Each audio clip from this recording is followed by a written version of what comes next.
Hi all, KK ടോക്സിൻ്റെ പുതിയൊരു എപ്പിസോഡിലേക്ക് സ്വാഗതം എല്ലാവർക്കും. സുധർമാമുനിയോടയോധിയിൽ ഗതരായളവുന്നൊരന്തിയിൽ അതിചിന്ത വഹിച്ചു സീത പോയി സ്ഥിതി ചെയ്തുടയാന്തവാടിയിൽ. അപ്പോൾ ഈ ഒരു കവിത ഞാൻ 95-97 കാലഘട്ടത്തിൽ പ്രീ ഡിഗ്രി പഠിക്കുമ്പോൾ കുമാരനാശാൻ്റെ ചിന്താവിഷ്ടയായിട്ടുള്ള സീത എന്ന പാഠ്യഭാഗത്തിലെ ഏതാനും കവിതാ ശകലങ്ങളാണ്.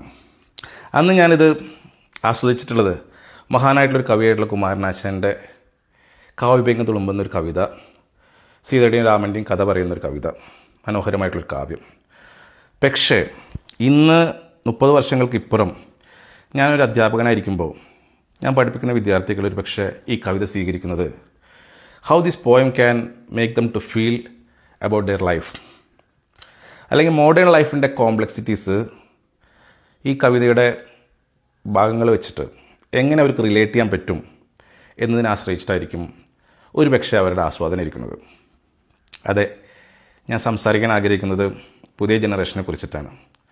നമ്മളെല്ലാവരും ജനറേഷൻ സെറ്റ്, ജെൻസി എന്ന് വിളിക്കുന്ന ആ കുട്ടികളെ നമ്മളെങ്ങനെ കൈകാര്യം ചെയ്യുന്നു അല്ലെങ്കിൽ ഹാൻഡിൽ ചെയ്യുന്നു എന്നതിനെക്കുറിച്ചാണ് ഞാൻ സംസാരിക്കാൻ പോകുന്നത്.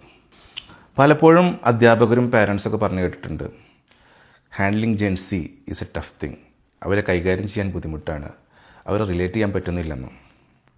ഈ ജെൻസി എന്ന് പറയുമ്പോൾ 1997 to 2012 ബോണാണ്, അതായത് ഇന്നത്തെ കൗമാരക്കാർ അല്ലെങ്കിൽ കൗമാരം കഴിഞ്ഞവർ. അപ്പോൾ ജെൻസിയെ സംബന്ധിച്ചിടത്തോളം അവർക്ക് ഒറ്റ ആട്രിബ്യൂട്ടുള്ളൂ, പൊതുവായിട്ട് ഒരു വിഭാഗത്തെ അവർ പെടുത്താം നമുക്ക്. പക്ഷേ ഇവരെ ഹാൻഡിൽ ചെയ്യുന്ന അധ്യാപകരെയോ അല്ലെങ്കിൽ മാതാപിതാക്കളെയും മുതിർന്നവരെയും നമുക്ക് ഒരു വിഭാഗത്തിൽ പെടുത്താൻ പറ്റില്ല. അവരെ ഞാൻ 3 വിഭാഗമായിട്ട് തിരിക്കുകയാണ്. അതിൽ ഒന്നാമത്തെ വിഭാഗം എന്ന് പറയുന്നത് ഒരു 30കളുടെ മധ്യത്തിൽ മരിച്ചുപോയ മനുഷ്യരാണ്. മരിച്ചെന്ന് പറഞ്ഞാൽ അവർ മരിച്ചിട്ടില്ല, ജീവിച്ചിരിക്കുന്നു, മരിച്ചതിനൊക്കുമേ, ഡെഡ് മാൻ വാക്കിംഗ് സിൻഡ്രോം. അവരെ നമുക്ക് തിരുത്താൻ പറ്റില്ല, കാരണം അവർക്കിതൊന്നും വിഷയമല്ല. സോ അങ്ങനെയുള്ളവർക്ക് ഈ വീഡിയോ സ്കിപ്പ് ചെയ്യാം. ഈ രണ്ടാമത്തെ കൂട്ടരെന്ന് പറയുന്നത് നല്ല തന്ത വൈബും നല്ല തള്ള വൈബും ഉണ്ടായിട്ട് വളരെ മോഡേണാണെന്നും വളരെ പ്രോ മോഡേണാണെന്നും ആക്ട് ചെയ്യണവരാണ്. അവരെയും നമുക്ക് നന്നാക്കാൻ സാധിക്കില്ല.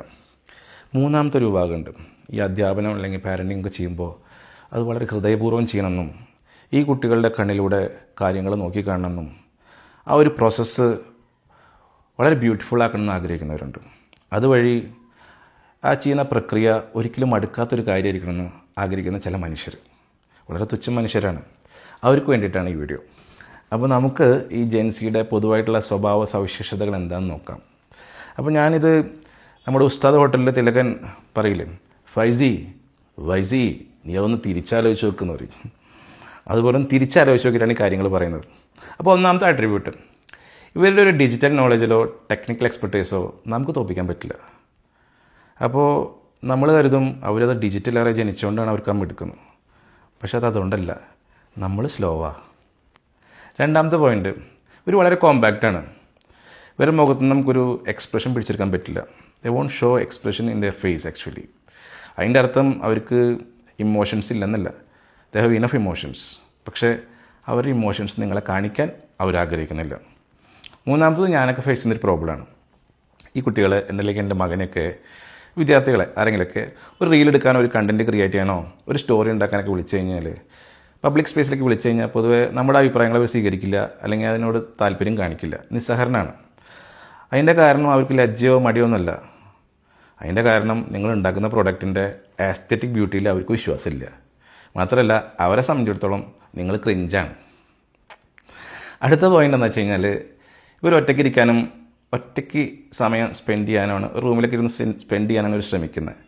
അതിൻ്റെ അർത്ഥം അവർ ഇൻട്രോവേർട്ടല്ല, ദേ വാണ്ട് സ്പേസ്. അവർക്ക് ആ സ്പേസ്, അവരുടേതായിട്ടുള്ള സ്പേസ് വേണം.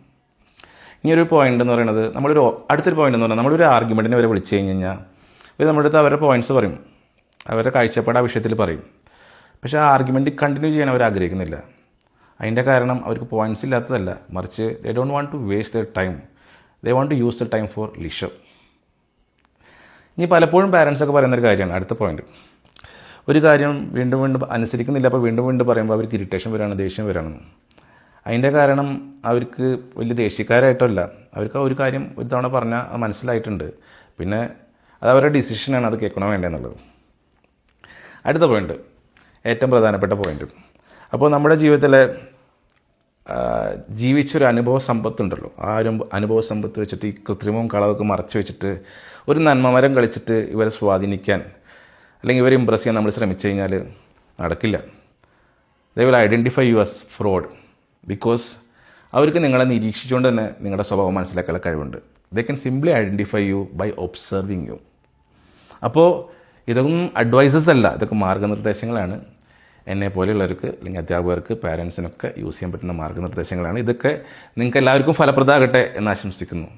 അതോടൊപ്പം തന്നെ അവരുടെ ഭാഷയെ പറയുകയാണെങ്കിൽ ബീയിങ് ഡെലുലു ഇസ് ദ സൊലുലു. വലുത് മനസ്സിലായ? അതാണ് being in delusion is the solution.